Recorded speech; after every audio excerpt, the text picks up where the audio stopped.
जी मैं बुधवार आया 3 की बजे नाल कोटले अगे आया तो मैं सब्जी लैके वापस आवन लग्या 3 रोड से मैं खलोता अग बाबरी गनमैन शायद गनमैन तो बाबरी ना ने 3-4 होर से उन्होंने मैनू लड़का मारा उन्हें आख्या शुक्र कर तू लभ गया तेरे असा घर आमना से तेन मारने वास्ते तू इमरान खान के हक च क्यों बोलना है।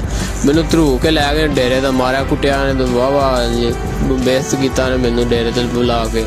उस बाद चौधरी अब्दुल MNA साहब ने शायद रजा भाई ने उन्होंने मेरे को फोन खो के सारिया कितनिया पोस्टां ऐसी PTI दियाँ सारिया उन्होंने डिलीट कीतियां धमकियां जां वापसी दे धमकियां देन लग पे तेनू फैमिली की खत्म कर देना तेनू भी नाल खत्म कर देना। जी इन्होंने अगे केड़ा भी इन्होंने खिलाफ कोई बोले उन्होंने सारे की मार देन। उस बाद मारे चुक के लै आंदे डेरिया ने जाती जुती करते हैं सारे धमकियां लाते हैं। सारे वाम कितनी भी है उधर की सारी डर इन्हें डरते हैं सारे कितने भी लोग देखने लगे उन्हें अगे मेरी अपील है शायद रजा ने भाइयों तो मैनू खतरा है। उस बाद क्या बाबरी है उन्हें भी मैनू खतरा है इन्हें मैनू जान तो मार देना है। सारे कितने भी हैं सारे मेरी बात बोलना मैनू तो फजी ना तू लभे।